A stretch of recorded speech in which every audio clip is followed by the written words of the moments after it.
Pak Jun, kapan sih sebenarnya kita baik orang normal atau orang yang tidak normal itu harus tidak normal ya. Orang yang dengan ada masalah gangguan jiwa itu harus datang ke psikolog atau harus datang ke psikiater? Kapan tuh waktu tepatnya? Waktunya ketika dia sudah tidak berdaya. Ketika dia sudah muncul hal yang memang mengganggu aktivitasnya secara normal. Dia tidak bisa mengambil keputusan, dia tidak bisa konsentrasi, dia sering sedih, merasa terganggu, merasa capek, lelah dan sebagainya. Dia butuh bantuan karena memang sendiri nggak bisa. Gitu. Atau bahkan begini.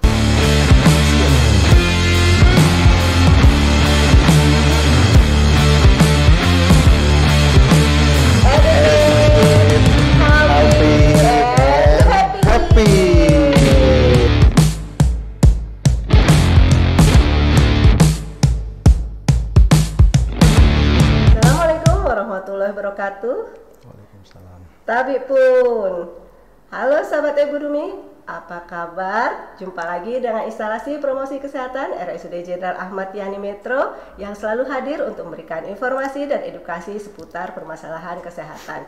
Nah, sahabat Ibu Dumi di rumah, berbicara tentang masalah kesehatan, sebenarnya definisi sehat itu tidak hanya sehat secara fisik saja loh, tapi sehat secara mental, fisik, mental, dan juga ekonomi. Di Edum Podcast sebelumnya kita sudah banyak membahas terkait permasalahan kesehatan yang berkaitan dengan fisik. Nah, di Edum Podcast kali ini kita akan berbicara tentang kesehatan yang berkaitan dengan kesehatan mental. Untuk itu kita sudah menghadirkan tamu istimewa pada hari ini, yaitu beliau adalah seorang psikolog klinis yang baru pelayanan di bulan Januari tahun 2025 di RSUD Jenderal Ahmad Yani Kota Metro. Beliau adalah Bapak Junaidi, SPSI, MPSI, psikolog. Selamat pagi Pak Jun. Selamat pagi. Apa kabar? Alhamdulillah. Assalamualaikum warahmatullahi wabarakatuh. Waalaikumsalam warahmatullahi wabarakatuh. Terima kasih ya Pak Jun sudah meluangkan waktu di tengah kesibukannya yang kami itu sudah janjian beberapa kali loh sahabat Edumi, begitu sibuknya beliau dengan profesi psikolognya, sehingga hari ini alhamdulillah kita kebagian rezeki untuk bisa menghadirkan beliau berbagi informasi terkait permasalahan kesehatan mental dan juga apa sih itu psikologi. Sekali lagi terima kasih ya Pak Jun. Sama-sama. Sudah meluangkan waktu bisa hadir di Edumi Podcast. Nah sahabat Edumi, sebelum kita membahas tentang kesehatan mental secara lebih jauh, kita tanya dulu yuk, apa sih itu psikologi Pak Jun? Psikologi itu ilmu yang mempelajari tentang perilaku. Jadi memang yang namanya manusia itu tentu kan kita akan tahu ketika dia sedih perilakunya seperti apa, menangis gitu ya. Berarti ada sesuatu dalam pikiran dan perasaannya. Nah, itulah ilmu psikologi.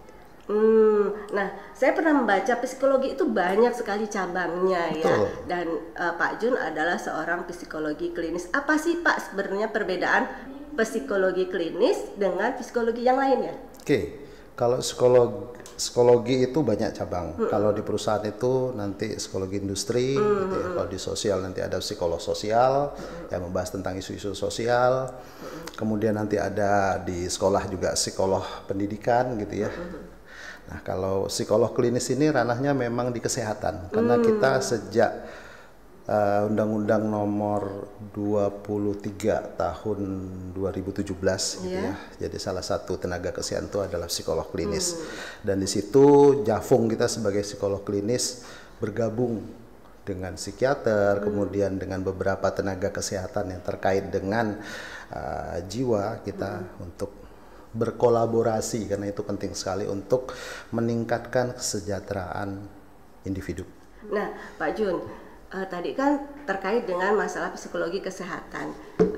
Kadang-kadang atau seringkali malahan nih ya sahabat Edumi, begitu berbicara tentang masalah kesehatan mental, itu tuh kayaknya kita mau datang ke psikolog atau ke psikiater itu agak-agak takut tuh. Nah, sebenarnya gimana sih ini seharusnya gitu? Ya, artinya begini, psikiater itu memberikan obat, gitu. Sementara psikolog klinis nanti dengan terapi-terapi psikologi yang tujuannya adalah membantu pasien. Dan psikolog klinis ini secara umum juga dia menangani orang normal, orang normal bermasalah. Siapa? Kita. Saya bisa Ya, jadi ya. bisa. Saya Mas juga. Arif bisa jadi juga. Bisa. Kemudian pekerja gitu ya. Kemudian nanti sekolah, siswa-siswa sekolah, keluarga gitu. Makanya nanti gangguan-gangguan permasalahannya tuh seperti depresi, trauma psikologi, kemudian nanti masalah peningkatan masalah problem sekolah anak-anak terkait dengan prestasi belajar gitu ya, atau problem perkawinan. Nah, sekarang lagi tren tuh anak-anak bermasalah gitu, sehingga nanti terkadang mereka dibawa ke dokter saraf, ini anaknya begini-begini sering sakit kepala. Ternyata ada sesuatu gitu. Jadi kasus-kasus seperti itu, misalnya seorang ibu setiap pagi dia sering migrain antara jam 6 sampai jam 7, itu rutin akan ketemu dokter saraf gitu ya. Kemudian padahal ketika nanti dokter merujuk pasien ke saya akan cek ada apa sih pagi itu. Ternyata pagi itu kredit di rumahnya. Perang Pak Jun Iya, di rumah anak itu. semua mau sekolah, suami juga mau bekerja, si ibu juga mau bekerja, sementara dia sendiri. Iya. Nah ini kan problem. Nah nanti dengan psikolog klinis kita akan evaluasi ada apa. Kemudian kita libatin nih suaminya, ayah, anak-anak, yuk semua pagi membantu.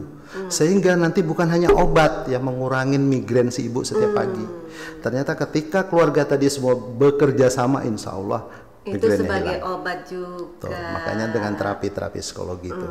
Nah, sahabat Edumi, itu tadi penjelasan dari Pak Jun ya, bahwa yang datang ke psikolog itu bukan orang dengan gangguan jiwa saja ya, tapi orang yang normal seperti kita apabila memiliki permasalahan atau problem yang kayaknya mengganggu, bikin ruwet kepala gitu ya. Overthinking. Boleh datang ke Sekarang banyak psikolog. anak remaja itu overthinking, semua dipikirin. Sampai hal-hal nggak penting dipikirin, sehingga tugas dia untuk belajar terganggu. Ketika tugasnya terganggu, prestasi belajar menurun. Ketika prestasi belajar menurun, orang tua nggak terima, ribut di rumah. Nah, ketika dibawa di psikolog, oh ya seperti ini, ada overthinking, ada cemas, bahkan depresi, atau mengalami seperti saya bilang tadi, ada trauma-trauma psikologis. Sekarang banyak sekali nih kasus-kasus, maaf, pelecehan seksual pada anak dan wanita, dan ini yang harus hati-hati dan banyak terjadi di rumah tangga. Nah itu sahabat Edumi ya, makanya kita lihat di flyer pelayanan psikologi klinis RSUD Jenderal Ahmad Yani itu banyak sekali ya Pak, ini layanannya nih. Betul. Saya bacakan ya sahabat Edumi. Ada konsultasi psikologi, ada psikoterapi, ada tes IQ, kemudian tes kepribadian, tes sikap kerja, kesiapan sekolah, tumbuh kembang anak, minat dan bakat. Nah, yang mau cari minat dan bakatnya kemana bisa juga datang ke psikologi ternyata. Kemudian sosial persiapan untuk menjadi karyawan betul. Kemudian juga konsultasi psikologi untuk pasien-pasien rawat inap ya. Jadi banyak sekali sahabat Edumi layanan psikologi itu. Nah, Pak Jun, kapan sih sebenarnya kita baik orang normal atau orang yang tidak normal itu harus tidak normal ya. Orang yang dengan ada masalah gangguan jiwa itu harus datang ke psikolog atau harus datang ke psikiater. Kapan tuh waktu tepatnya? Waktunya ketika dia sudah tidak berdaya. Ketika dia sudah muncul hal yang memang mengganggu aktivitasnya secara normal.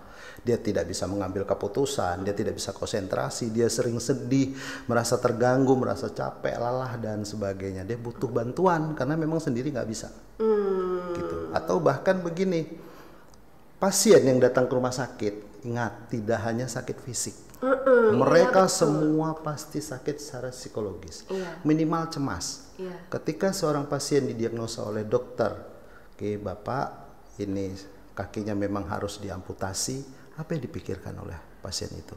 Cemas, takut, gelisah. Disitulah nanti mungkin beberapa dokter yang memang selama ini sudah bekerja sama dia, oke, psikolognya silakan konsul dulu.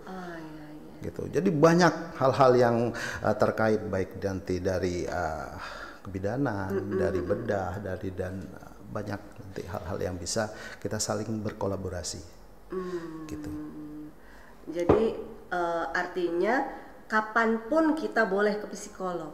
saat kita memang membutuhkan bantuan, ya, teman bicara untuk mencari solusi atau apapun itu. Artinya sahabat edumi, saat kita datang ke psikolog bukan berarti kita mengalami gangguan jiwa, bukan seperti itu. Tapi jangan sampai justru justru itu antisipasi, jangan sampai kita mengalami gangguan jiwa seperti itu, ya Pak.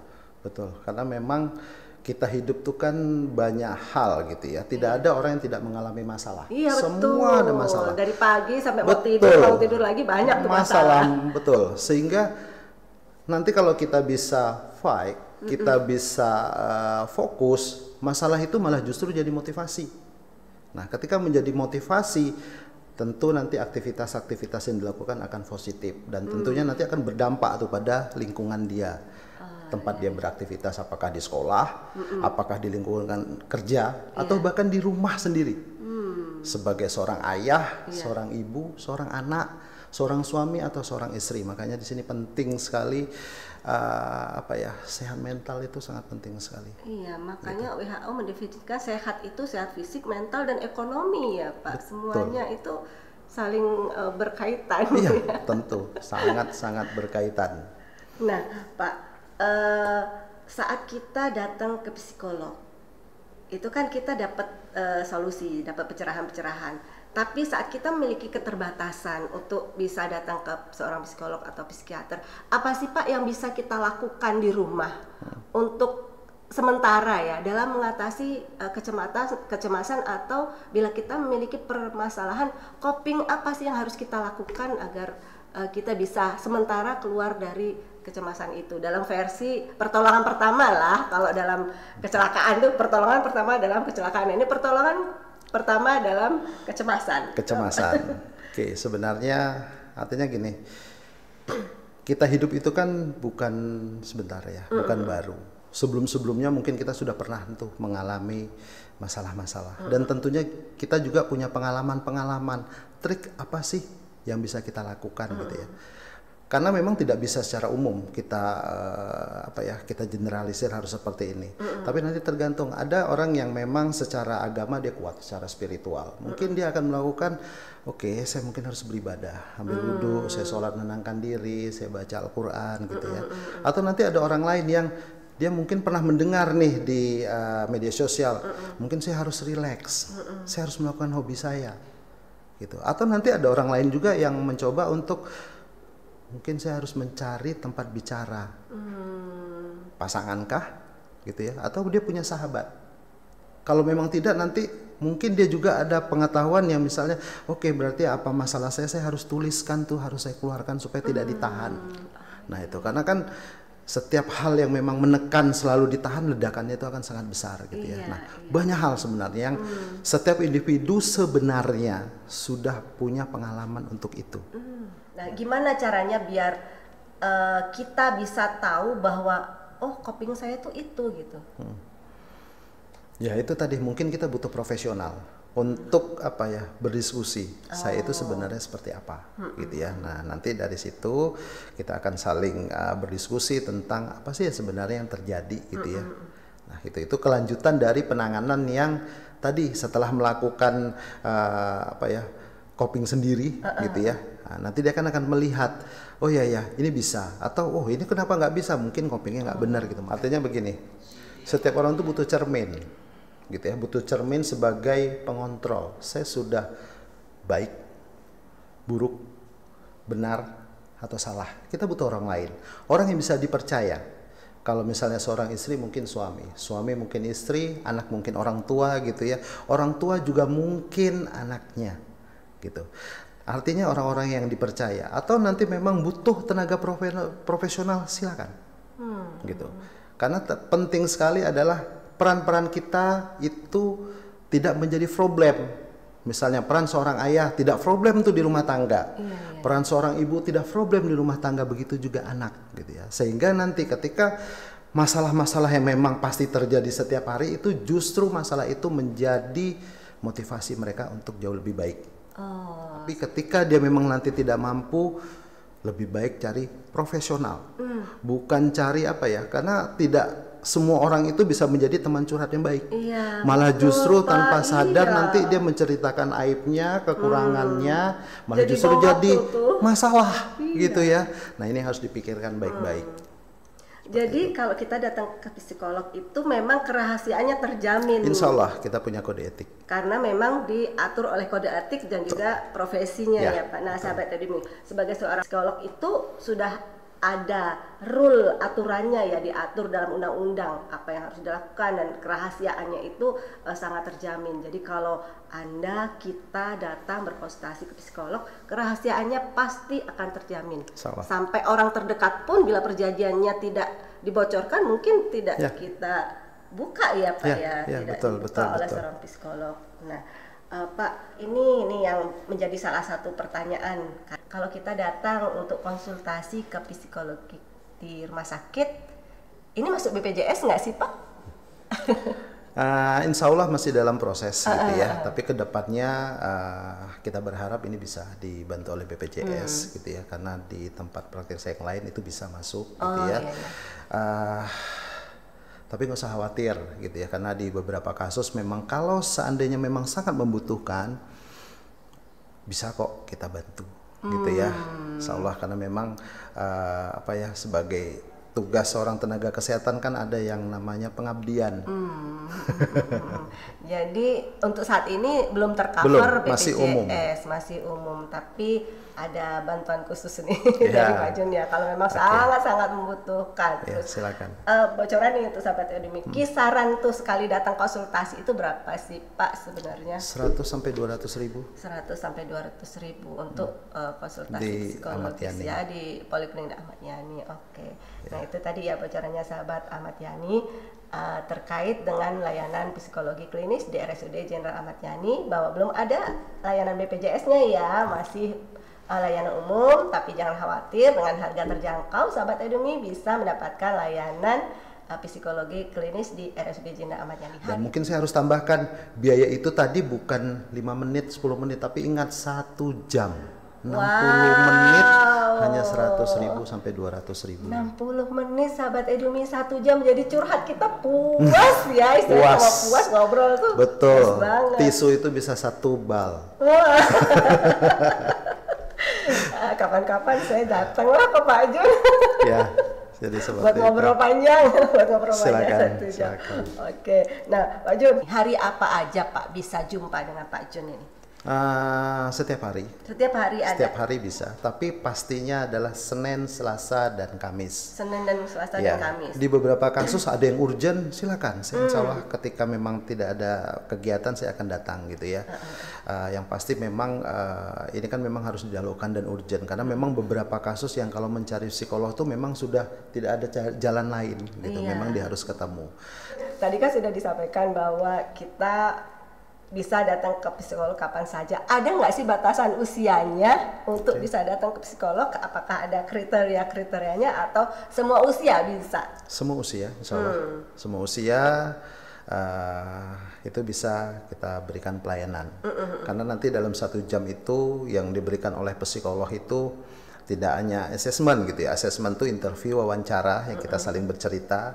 Mungkin nanti psikolog itu juga akan memberikan alat bantu lain. Misalnya pengen tahu nih apakah memang dia depresi, karena dari pembicaraan ini memang dia sering menangis dan menceritakan segala macam. Kita ada alat tes. Kemudian nanti dari situ kita akan tegakkan diagnosa, karena memang hampir semua individu, semua pasien itu sebenarnya apa sih yang terjadi sama saya? Kayak pertanyaan Iya, gitu. saya Ngapain sih kenapa kok saya gini, sering gitu nangis, ya? kok saya nggak bisa berpikir gitu ya, saya sulit sekali untuk bicara dengan orang lain, bahkan akhir-akhir ini sering menutup diri di kamar gitu ya, bahkan buka handphone aja nggak berani. Nah nanti di situ sama psikolog kita akan cari tahu ada apa, sehingga nanti kita tegakkan diagnosa gitu ya. Kemudian setelah itu nanti akan kita berikan intervensi penanganan terapi psikologis. Ibu harus seperti ini, harus seperti ini. Bila nanti dia datang dengan keluarga gitu ya, saya akan panggil keluarganya, karena di sini sangat dibutuhkan pendampingan psikologis yang 24 jam mungkin di rumah. Iya. Itu penting Mungkin sekali. di sini hanya 1 jam ya, tapi Ya. itu di rumah itulah ya, Betul, 24 jam betul. perlu banyak sekali Betul. dukungan. Nah, jadi seperti itu prosesnya. Jadi semua usia boleh datang psikolog. Nah, kalau untuk anak-anak misalnya nih, Pak Jun, kita sebagai orang tua melihat kok anak saya begini, apakah nanti anaknya aja yang datang masuk atau dengan pendampingan? Dengan orang tua yang pasti gitu ya, karena orang tua kan yang paham tentang kondisi anak.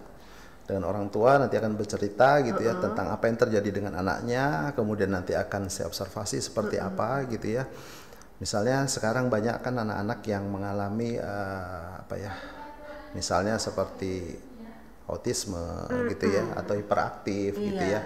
Nah nanti ketika kita tegakkan diagnosa, kita butuh nih intervensi misalnya nanti dari fisioterapi silakan, atau dari rehab medis ya, harus ke rehab medis, atau nanti mungkin oh iya ini butuh dokter anak. Nah itu beberapa hal, karena memang kita saling terkait. Begitu juga pasien lain, ketika misalnya nanti pasien ini sama sekali sudah beberapa hari tidak tidur misalnya, saya mungkin butuh psikiater untuk memberikan obat gitu. Nah itu saya konsul, kita akan bicarakan seperti itu. Seperti itu. Terima kasih Pak Jun. Tapi saya kepikiran satu lagi nih Pak Jun. Izin ditambahkan ya. Bagaimana kita bisa mengetahui bahwa di dalam anggota keluarga kita nih, bisa aja kan yang memiliki masalah ini dia tidak merasa memiliki masalah dan juga tidak bisa menceritakan masalahnya. Bagaimana warningnya dari anggota keluarga bisa tahu bahwa oh anggota keluarga saya ini ternyata yang ini sebenarnya butuh psikolog, dan saya sebagai orang luar yang memang dalam posisi netral bisa mengajak dia untuk datang ke psikolog. Itu bagaimana Pak? Bisa, artinya memang orang lain itu tadi, cermin itu tadi yang sebagai pengontrol gitu ya. Karena kan artinya apa? Kita setiap orang ini kan beraktivitas dengan banyak orang. Standar nilai kita pasti punya. Nilai itu apakah nilai budaya, apakah nilai adat, atau nilai agama. Kita punya standar. Ketika di luar-luar standar itu berarti ada sesuatu nih, gitu ya. Nah, ketika kita mendapati salah satu keluarga kita yang memang maaf mungkin ada masalah problem yang tidak bisa dibantu oleh keluarganya, silakan bawa ke tenaga profesional untuk mencari tahu ada apa sih, bagaimana sih, sehingga si individu ini akan jauh lebih baik. Seperti itu. Baik, terima kasih. Sebagai seorang psikolog, sudah berapa tahun sih Pak Jun berprofesi sebagai psikologi klinis ini? Mungkin 20-an ya. Wow, 20 tahun, keren. Nah, apa suka dukanya selama menjadi psikolog ini Pak Jun? Ya, karena memang hampir setiap hari saya bertemu dengan orang. Bertemu dengan orang, berbagai macam masalah, berbagai macam problem, berbagai macam hal. Dan yang pasti saya belajar dari mereka. Gitu ya, belajar dari mereka bagaimana menjadi seorang ayah, bagaimana menjadi seorang suami, bagaimana menjadi individu terutama. Artinya ya saya banyak belajar dari pasien saya, cuman itu. Teori-teori itu hanya sebagai memperkuat saya gitu ya, tapi ketika saya bertemu di lapangan luar biasa gitu.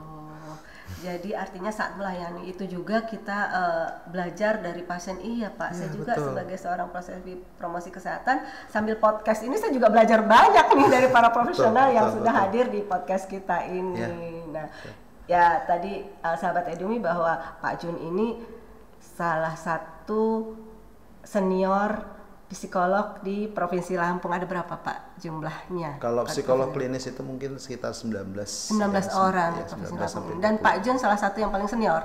Iya, ada juga yang lebih senior gitu. Tapi ya senior lah. Satu di antaranya, keren. Nah itu tadi ya sahabat ini, walaupun kita layanan baru di bulan Januari 2025, tapi tenaga profesional kita sudah 20 tahun melalang buana di dunia psikologi klinis. Itu tadi ya sahabat Edumi, kita sudah berbicara panjang dan lebar terkait permasalahan kesehatan jiwa. Sebelum kita menutup, satu statement dong Pak Jun untuk sahabat Edumi di rumah terkait dengan kesehatan mental kita. Oke. Sehat jiwa, sehat mental itu sangat penting untuk menjalani hidup, gitu ya. Masalah itu bukan masalah, gitu. Tapi jadikan masalah itu sebagai bahan bakar untuk Anda menjadi lebih baik. Lebih baik seperti apa? Hari ini lebih baik dari kemarin. Besok lebih baik dari hari ini. Nah, seperti itu. Baik buat siapa? Buat dirinya, buat keluarganya, dan orang-orang yang ada di sekitarnya. Mungkin itu. Wah, keren-keren sahabat Edumi. Itu tadi ya statement motivasi untuk kita semua bahwa hari ini harus lebih baik dari hari kemarin dan hari esok harus lebih baik dari hari ini. Sekali lagi terima kasih ya Pak Sama-sama, Jun Ibu. atas kehadirannya, atas sharingnya.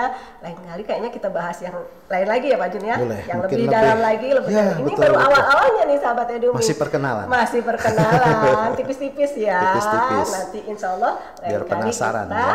akan bahas lebih dalam lagi. Mungkin sahabat Edumi ada permintaan atau request khusus apa yang harus kita bahas, boleh silahkan, Boleh, silakan. ya. Tulis di chat kami. Ya. Baik, terima kasih sekali lagi Pak Jun atas kehadirannya. Kita akan jumpa lagi di Edumi Podcast berikutnya, tentu saja dengan para profesional dari RSUD Jenderal Ahmad Yani Kota Metro. Educate, healthy, and happy. Assalamualaikum warahmatullahi wabarakatuh. Bye bye.